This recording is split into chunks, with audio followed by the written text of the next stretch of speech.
Hi everyone, my name is Robin and welcome to the first episode of Indie Comics Club, where we look at comics outside the Marvel and DC universes.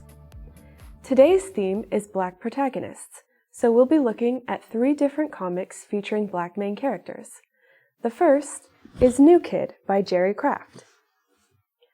This comic won both the Newbery Medal and Coretta Scott King Award when it came out, and you still have to put a hold on it even now, so you know it's good.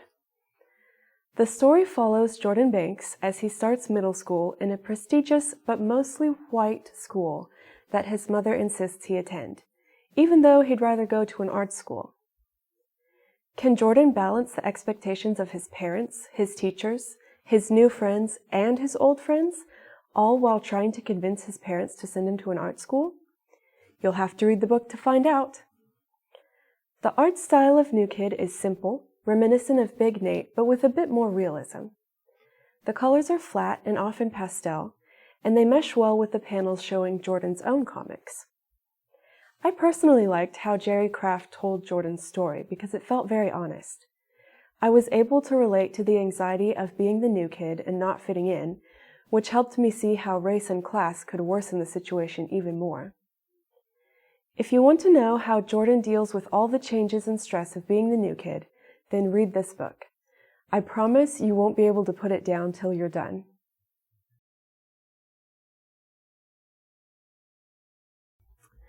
Next, let's talk about another school story. Jonesy by Sam Humphries.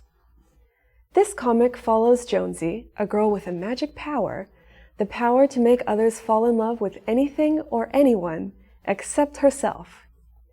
She makes an unlikely friend with the girl she's jealous of for getting all the Valentine carnations, and even finally meets her super secret crush in person on the very last page. This book looks like eating a fistful of pixie sticks feels. The colors jump off the page, and the line work feels like Jonesy could have quickly scrawled it in her own notebooks. I liked how this comic dealt with different episodes in Jonesy's life, jumping from one set of hijinks to the next. You'll enjoy this comic and be instantly pulled into the next to find out how prom goes when Jonesy finally meets her super secret crush.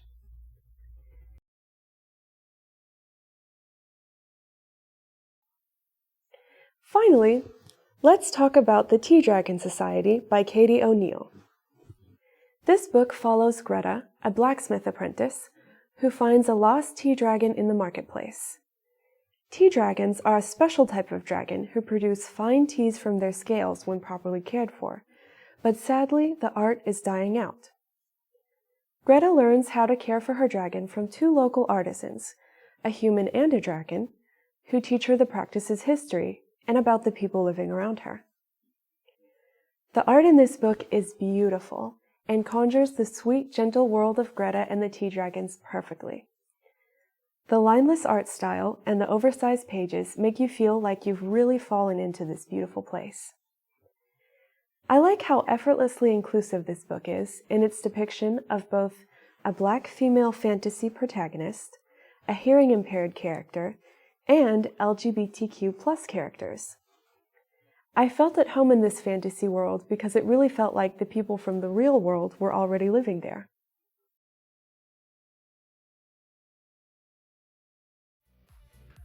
Those were 3 amazing indie comics featuring Black protagonists. Join us next time for Caitlin's review of comics featuring LGBTQ+ representation.